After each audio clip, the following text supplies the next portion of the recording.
আজকে আমি দাঁড়িয়ে আছি চংখলা করাচিন। কেন জানেন? আজকে আমার গন্তব্য হচ্ছে চট্টগ্রাম মেরে শহর বাড়িরহাট। আমি করাচিন থেকে চলে আসলাম গাড়ি দিয়ে নিমতলা বিশ্ব রোড। আমার নিমতলা আসার কারণটা হলো আমি সয়েজ গাড়ি দিয়ে যাব। কেন নয়, সয়েজ গাড়ি ডাইরেক্ট বাড়িরহাট যায় থামাবে। আপনারাও যদি বাড়িরহাট কোনো কাজে যেতে চান, অবশ্যই আপনারা নিমতলা বিশ্ব রোড আইসা নামবেন। ওখান থেকে সয়েজ গাড়ি ছাড়ে ডাইরেক্ট বাড়িরহাট চলে যায়।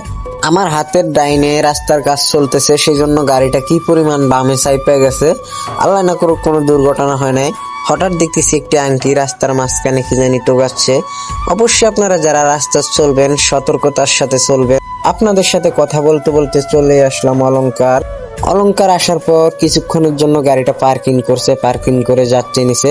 যাত্রী নিয়ে আবার গাড়িটা রওনা দিছে বাড়িরহাটের উদ্দেশ্যে। তো আমি কিছুক্ষণের মধ্যে বাড়িরহাট চলে আসলাম। তো আমি বাড়িরহাট আসতে আমার কয় টাকা গাড়ি ভাড়া লাগছে আপনাদেরকে বলবো। মোট আমার 150 টাকা গাড়ি ভাড়া লাগছে।